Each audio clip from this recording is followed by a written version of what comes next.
ಯಾವುದು best toothpaste? ಇದು ನನ್ನ ಪೇಷಂಟ್ಸ್ ಕೇಳೋದು ತುಂಬ ಸಾಮಾನ್ಯವಾದ ಪ್ರಶ್ನೆ. ನಿಮಗೆ ಯಾವುದು ಬೆಸ್ಟ್ ಟೂತ್ಪೇಸ್ಟ್ ಅಂತ ಈ ರೀಲಲ್ಲಿ ನೋಡೋಣ. ಹಾಯ್, ನಾನು ಡಾಕ್ಟರ್ ಭಾರತಿ. ನಿಮ್ಗೆ ಏನಾದರೂ ಕ್ಯಾವಿಟೀಸ್ ಜಾಸ್ತಿ ಆಗ್ತಾ ಇದೆ ಅಂತಂದರೆ ನೀವು ಫ್ಲೋರೈಡ್ ಬೇಸ್ಡ್ ಟೂತ್ಪೇಸ್ಟ್ನ ಯೂಸ್ ಮಾಡಬೇಕು.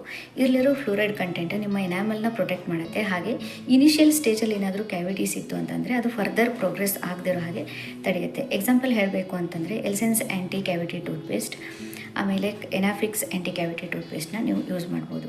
ಸಪೋಸ್ ಕೆಲವೊಬ್ಬರಿಗೆ ಸೆನ್ಸಿಟಿವಿಟಿ ಇಶ್ಯೂ ಇರುತ್ತೆ. ಯೂಶ್ವಲಿ ಎಲ್ಡರ್ಲಿ ಪೇಷಂಟ್ಸ್, ಸೀನಿಯರ್ ಸಿಟಿಸನ್ಸಲ್ಲಿ ನಾವು ನೋಡ್ತೀವಿ ಎನಾಮಲ್ ಏನಿರುತ್ತೆ ಅದೆಲ್ಲ ಓರ್ನ್ ಔಟ್ ಆಗಿ ಸೆಕೆಂಡ್ ಲೇಯರ್ ಡೆಂಟಿನ್ ಎಕ್ಸ್ಪೋಸ್ ಆಗಿರುತ್ತೆ. ಸೊ ಹಾಗಾಗಿ ಅವ್ರಿಗೆ ಸೆನ್ಸಿಟಿವಿಟಿ ಬರ್ತಾ ಇರುತ್ತೆ. ಅಂಥವ್ರಿಗೆ ಡಿಸೆನ್ಸಿಟೈಸಿಂಗ್ ಟೂತ್ಪೇಸ್ಟ್ ಒಳ್ಳೆಯದು. ಈ ಡಿಸೆನ್ಸಿಟೈಸಿಂಗ್ ಟೂತ್ಪೇಸ್ಟಲ್ಲಿ ಪೊಟ್ಯಾಸಿಯಂ ನೈಟ್ರೇಟ್ ಮತ್ತು ಬಯೋ ಆಕ್ಟಿವ್ ಗ್ಲಾಸ್ ಇರುತ್ತೆ.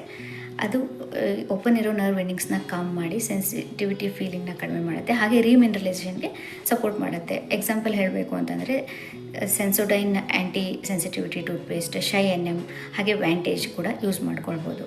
ಇನ್ನು ಗಮ್ಸ್ ಇನ್ಫೆಕ್ಷನ್ ಪದೇ ಪದೇ ಆಗ್ತಾ ಇದೆ ಅಂತಂದರೆ ಅಂಥವರು ಪ್ಯಾರಾಡಾಂಟಾಕ್ಸ್ ಅಥವಾ ಪೆರಿಯೋಗಾರ್ಡ್ ಟೂತ್ಪೇಸ್ಟ್ನ ಯೂಸ್ ಮಾಡ್ಕೋಬೋದು. ಕಿಡ್ಸ್ ವಿಷಯಕ್ಕೆ ಬಂದರೆ ಬಿಲೋ 3 years ಆಫ್ ಏಜ್ ಮಕ್ಕಳಿಗೆ ನಾವು ಫ್ಲೋರೈಡ್ ಇಲ್ಲದೇ ಇರೋಂಥ ಟೂತ್ಪೇಸ್ಟ್ನ ರೆಕಮೆಂಡ್ ಮಾಡ್ತೀವಿ. ಅದರಲ್ಲಿ example chikoo fluoride free toothpaste ಇದೆ, ಮಿಮಿ ಫ್ಲೋರೈಡ್ ಫ್ರೀ ಟೂತ್ಪೇಸ್ಟ್ ಇದೆ.